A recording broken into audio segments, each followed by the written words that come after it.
Hello and welcome back to my channel, or welcome in if you are new. My name is Kandaru and I am a massive Disney fan, and I create a lot of YouTube videos around decorating, tips, tricks and tours for Disney Dreamlight Valley. I did not expect my last video to blow up as much as it did, but here we are, 2 days after hitting 100 subscribers. We are now sitting at over 260 of you wonderful humans in the Toadstool family.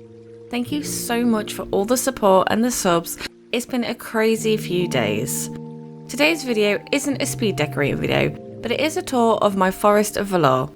I will end up changing this in the future as I like to constantly revamp my valley, but this is how it's looking currently. So sit back, get comfy, grab a brew and let's go on a walk around my forest.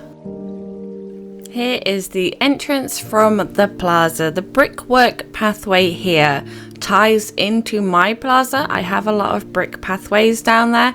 So I wanted to kind of tie it into that, but I didn't run it all the way throughout my Forest of Valor. You will see that the paths do change to kind of fit in with the whole overgrown forest kind of aesthetic in a minute. But I thought this was perfect to go here.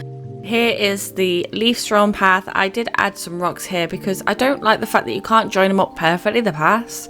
So I wanted something to try and hide the little greenery slither that you get between them. And here is Gaston's house. I felt like this was perfect. The colours of his house fit in for what I was aiming for. It's very greeny, orangey, kind of autumnal vibes in this area. But I felt like it fit in perfectly. And then you have Belle's cottage here. I can't remember if this is from the signature bundle that you get or if it's from the premium store. I'm not 100% off the top of my head, but again the colours fit in perfectly. I did originally have the cottage here, but then the orange kind of fit perfectly for what I wanted. I've got Merlin's bridge over in the corner. It's kind of tucked away. I get it's not a functional bridge, you can't put it down and walk across it, so I wanted to do it as kind of like an abandoned old bridge in the corner that was kind of overgrown. And then here is my personal favourite part of my Forest of Valor. There's an archway that takes you through to the market area. So you've got Goofy's stall, you've got a craftable stall, some bushes, some crates, some stones, very rustic looking. I will say that word a lot. I'm sorry in advance. I do repeat my words a lot, but it's the overall aesthetic I love. I did change it around a few times when I did it, but I'm happy with how it looks now. And then you walk a bit further to the left, you can see a sneak peek of what's to come, but we're going to go right and we're going to go to the seating area that I have with the rustic clock tower that you can craft at any crafting table. Of course, I had to use the fireflies from the star path. They are the most versatile item I've ever used in this game.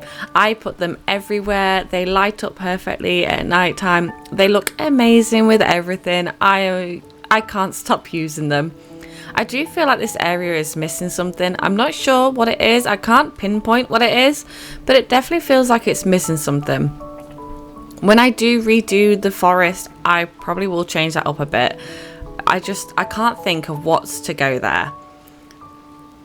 If you have like any tips as to what you think could go there, let me know.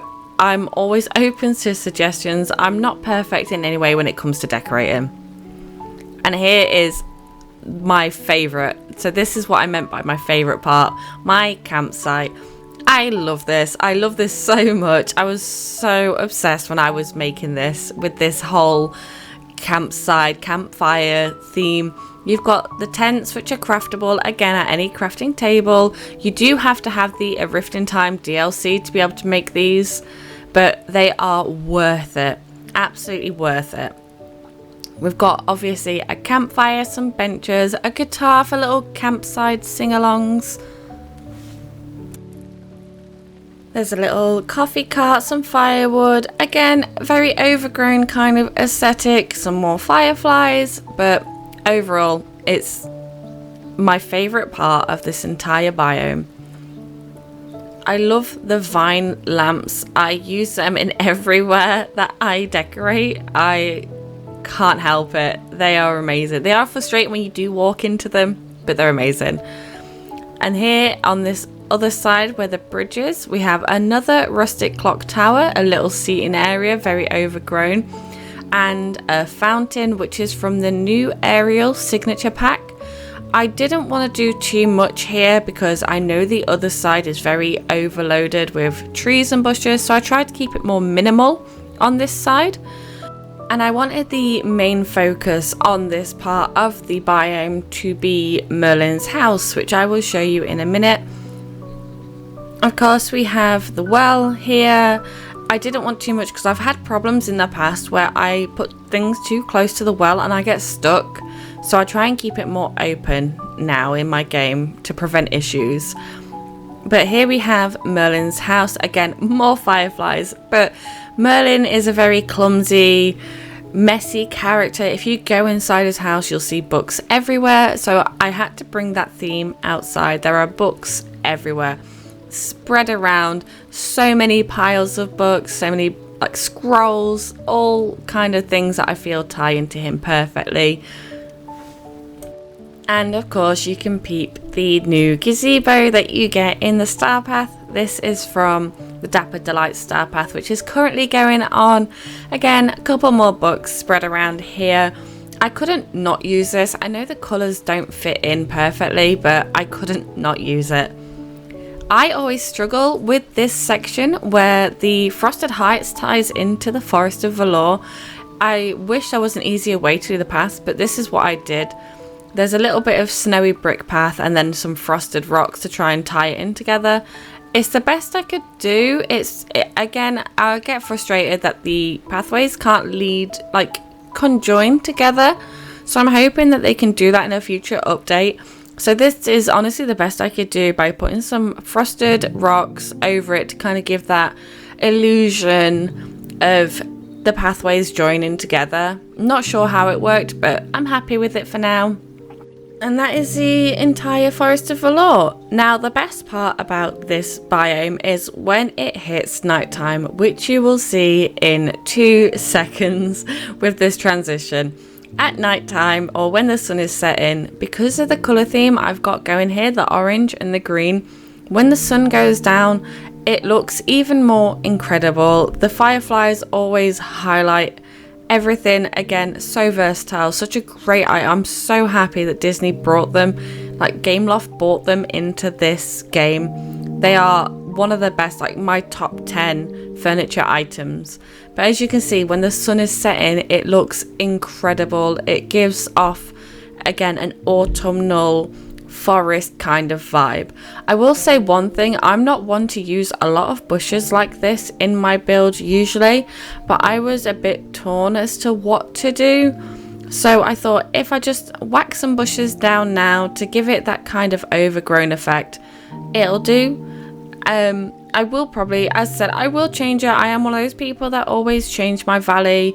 I'm constantly clearing out biomes and redoing them over and over again when I get new ideas. I get influenced by people on TikTok, on YouTube, on Pinterest, on Reddit, everywhere. I look at other people's builds and I'm always like, damn, why didn't I think of that? And then I start redoing it. I wipe out the biome, I regret it, cry a little inside, and then get back to decorating and hope for the best. And I'm probably not the only person who does that. But honestly, I am happy with how this turned out. I did start it over on my stream on Twitch yesterday, and I wasn't 100% happy with it, so I completely wiped it out and redid it, and I'm pleased with how this looks now. Again, I will change it in the future. I'm terrible, but for now, I love it. I just get bored of seeing the same things over and over again. And then when Disney bring out new items to Scrooge's store and new premium store items, I can't help it but change stuff. And obviously with Halloween coming up, I'm hoping that the star path will be kind of like the one that they did last year with a lot of pumpkins, Halloween things. Of course, they should do it. It's Halloween, but you never know with Gameloft or with Dreamlight Valley overall what they're going to bring to the table. But fingers crossed we get a lot more orange stuff, because this will be completely redecorated for Halloween and for autumn. And that is the overall tour of my Forest of Valor. Hopefully you guys got some inspiration from it, some ideas for your own forest. As I've said, I'm not the best at decorating. I don't have the best ideas. I'm not perfect. I always get jealous seeing other people's decorating skills, but I am happy with this. It looks perfect. It is my favourite area at sunset. Then again, I love sunset overall. Every area is my favourite. But this I'm pretty pleased with right now. The overall aesthetic of it is perfect. If you have enjoyed this video, please feel free to like and subscribe and comment below your thoughts and feelings on it. I'm always open to ideas, and if you do subscribe, I will really appreciate it. We are so close to 300 and it's crazy. It's been a whirlwind, honestly.